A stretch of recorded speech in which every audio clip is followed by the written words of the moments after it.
Rookie minicamp just a few days away for the Houston Texans 2025 NFL draft class. And I thought as a rookie minicamp approach, take a look at the potential outcomes for these rookies in their upcoming season. When I prognosticate on exactly what a season is going to look like, I like to put it into one of three buckets. I like to put the optimistic look, the pessimistic look, and the realistic look at that player's upcoming season. 9 different players, 3 different outlooks for each. Let's get into it and get started with Jaden Higgins, the wide receiver from Iowa State, the first draft pick that the Texans ended up making in this past year's draft. Optimistically for Higgins, we're thinking about a 1,000-yard season, right? A big-time number 2 wide receiver for the Houston Texans opposite Nico Collins. And if Collins gets hurt a little bit, maybe filling in Nico's specific role for the Houston Texans. Now,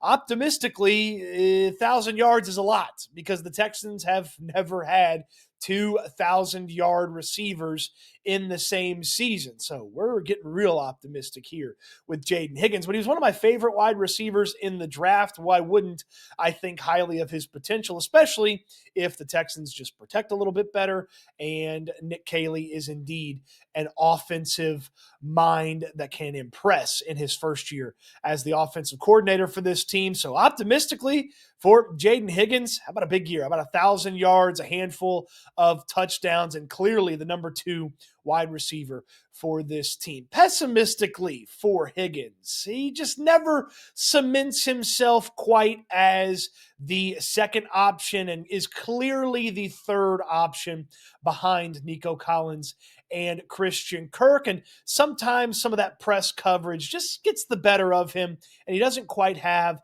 that easy release that we saw a couple of times in college, and he has a little bit of a growing pain, and that checks in at what, about 500 or so yards and just a couple of touchdowns. Now, realistically, for Jaden Higgins, this is my realistic prediction for what Higgins can do this season. Realistically, he checks in as sometimes the 2, sometimes the 3 for this team when it comes to pass catching options for the Houston Texans. And that probably looks something like, I'd say 700, 800 or so yards. And that'd still be a really impressive wide receiver 2 season when you think about all the wide receiver 2 seasons that this organization has had in the past. And so when you think about it from that standpoint and the amount of touchdowns, let's go a little bit higher on the touchdowns because he is a red zone weapon, and he's talked about wanting to be a red zone weapon. So I would say 700 or so yards, about 5 touchdowns. Is that realistic enough? Maybe that's a little bit closer to optimistic, but that's where I sit on the optimistic, pessimistic, realistic for Jaden Higgins. Let's go with the big guy out of Minnesota, the tackle, Arante Ursery. And that is indeed just a tackle. D'Amico Ryans earlier this week saying Ursery is getting the first crack at tackle for his position. They see him as a tackle, so no guard conversations for Ursery. Optimistically for Arante Ursery, how about he beats out Cam Robinson and he's the starting left tackle this season? That would be a pretty optimistic outlook for Ursery, who probably needs a little bit of time to develop. But if he ended up beating out Cam Robinson in training camp, and the Texans have said multiple times, the 5 best guys will play. Well, if he's one of the best tackles, put him out there at left tackle, let him protect CJ Stroud's blind side. That'd be awesome for the draft pick that is Ursery. It would be terrible for Cam Robinson, but that's a conversation for if that happens. Optimistically, Ursery starts at left tackle from the jump for the Houston Texans. Pessimistically, he just doesn't get on the field. He's not good enough to beat out either of the starting tackles or the projected starting tackles in Cam Robinson or Blake Fisher, and those guys stay relatively healthy over the course of the season, and Ursery just doesn't see that many snaps over the course of the year. That's the pessimistic outlook for him because they're not going to give him that crack at guard. And if he does need just a little bit of time to get his feet wet at the NFL level, a guy like Cam Robinson with a ton of experience could certainly stay ahead of him. And a guy like Blake Fisher, who has experience from last year and probably needed a year to sort of start to maximize his potential. Sound familiar? Okay, at tackle. Those guys stay ahead of him, and Ursery just doesn't get on the field, and you have a second-round pick that doesn't help out the team very much unless an injury pops up. Realistically, for Ursery. I feel like it's going to go down similar to the way Blake Fisher went down last year. He's going to be a guy that jumps in there should injuries pop up at the tackle positions. And ultimately, if one of those injuries lingers, Ursery locks down that spot, maybe hangs on to it for a few weeks while they try to figure out what to do with the player that he replaces. So optimistically, boom, start from the beginning. Pessimistically, doesn't start at all. Realistically, somewhere in between, kind of a starter, and maybe finishes the year starting at one of those tackle spots. Let's go to Jaden Higgins' teammate next. Jaylen Null, optimistic, pessimistic, and realistic for Jaylen Null. If you want to get really optimistic here for Jaylen Null, how about he takes over as the slot wide receiver by the middle end of the season for this team? We know Christian Kirk's only got a 1-year deal here in Houston, and so by the middle of the year, end of the year, Jaylen Null takes over as the slot receiver, and he's a guy that CJ Stroud in this offense relies on. It's not the craziest thing in the world, especially with Christian Kirk's injury history, that Null could surpass him, and especially if they're neck and neck by the middle of the year, end of the year, and Null has some offensive skills or some physical skills, that maybe Kirk doesn't have, then all of a sudden you kind of see yourself with a very useful slot receiver that you want to play ahead of Christian Kirk a little bit more than behind Christian Kirk. If he's a fast learner, it's not out of the question that this happens. Pessimistically, he falls into just needing a year to get used to the NFL. He played outside and inside at Iowa State, so maybe sticking him in one spot becomes a little tough for him. And Christian Kirk playing well could certainly keep Null on the bench a little bit more, but I felt like Null was the type of player that if you grabbed him and wanted him to be your number 2 wide receiver right away, you might be miscasting him. He needs to kind of grow into a little bit, adjust to some of the things that the NFL is going to do to him as a little bit of a smaller wide receiver, and maybe try to use his physicality to diminish his physical advantage with his speed. So pessimistically, he doesn't get on the field as much as you would think at the slot, and he has just a little bit of rookie growing pains that maybe you wouldn't see in year 2 of his career. Realistically, I do feel like he's going to cut into Christian Kirk's snap slots over the course of the season, and I do feel like they're going to be able to use him at times to take the top off of the defense. That's putting him outside and using him to really kind of keep safeties honest and take some of that close safety look that the Texans dealt with a lot last year that gave CJ Stroud so much trouble. Back those safeties off a little bit with his speed. I do feel like there's a growing period that's going to have to happen for him, but by the middle of the year, you certainly hope that Null is going to end up as a useful and reliable player in the pass-catching pecking order, and I can certainly see that happening in the realistic outcome for the other wide receiver out of Iowa State. Jaylen Smith, cornerback from USC. Optimistically, Smith locks himself down a backup spot for this team in a couple of different places. Maybe a backup cornerback spot for the Texans, as well as a backup nickel spot for the Texans. So Jalen Pitre not great at coverage.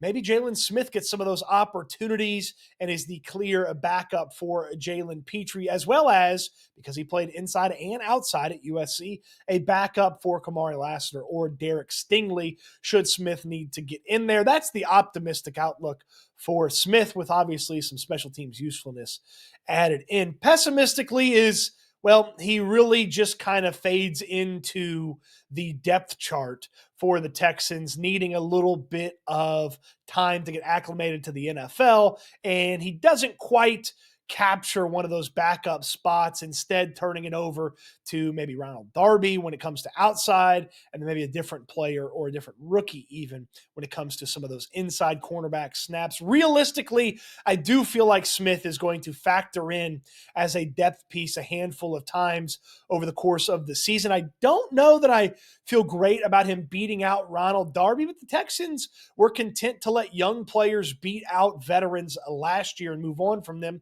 We saw it with Noah Brown at the wide receiver spot. It could happen at cornerback. I just don't love Smith to lock down both of those backup opportunities. Feel like he's probably going to end up getting one or the other and then sharing some of those duties with other players.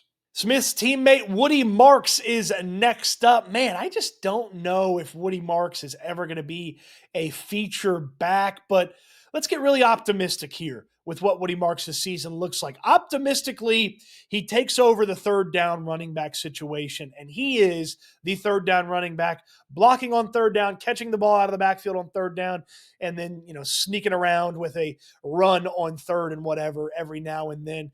Plus, maybe if Mixon's got to miss a game or two, Woody Marks does enough to hold it down in those couple of games over the course of a season. Now, that's the optimistic outlook for Woody Marks, and that's a really optimistic one. Pessimistically, he's a pass-catching back, but the pass blocking isn't quite where the Texans need it, and the special teams usefulness isn't there, so Dare Ogunbowale still cuts into Woody Marks' snaps, and they still have to use Ogunbowale from time to time on this team. Realistically, for Woody Marks, I don't see that he's ever going to be the RB2 for this team, the clear-cut replacement should Joe Mixon need a breather or need time away due to injury. But Woody Marks locking down some of the important pass-catching elements of this team and even stepping in on a good occasion on third downs, not only from a receiving but a pass-blocking standpoint, it is certainly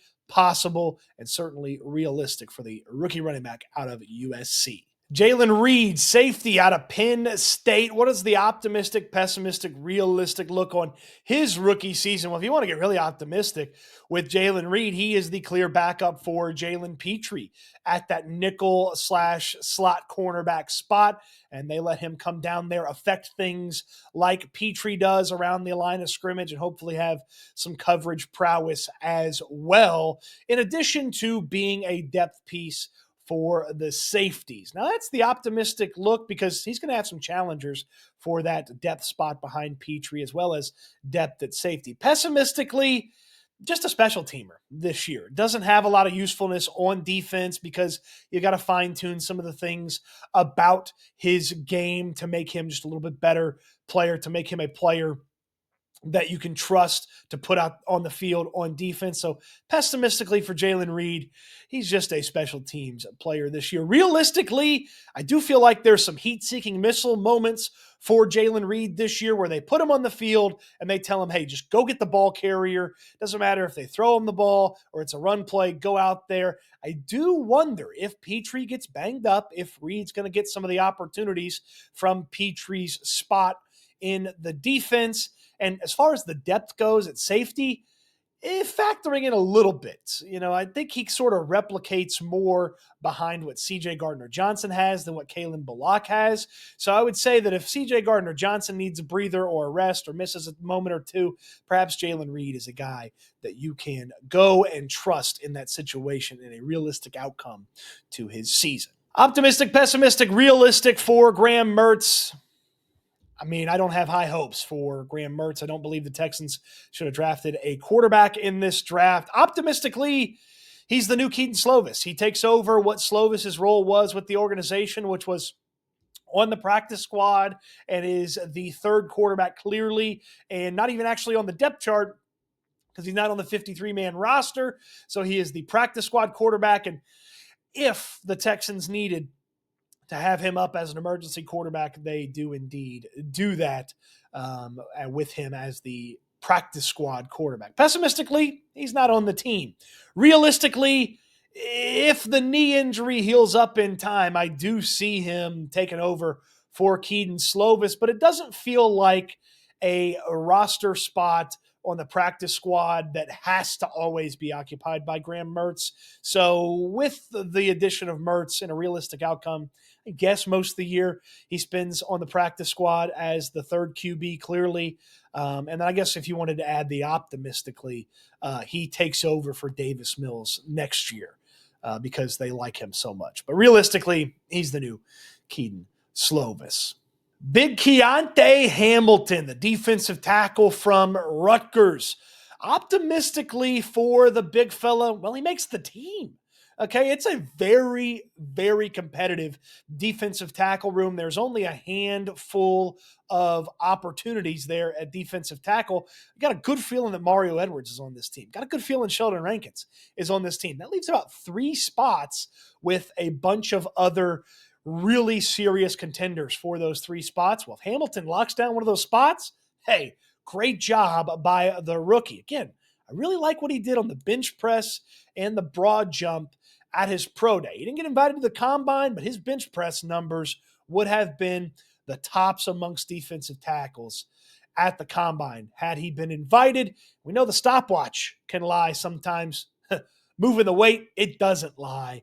And Keonte Hamilton making the team's the optimistic outlook. The pessimistic outlook is he doesn't make the team and he's not a player that they end up putting on the practice squad. And then realistically, I do feel like Hamilton is probably headed for the practice squad. A defensive tackle, they keep in the building, they keep an eye on.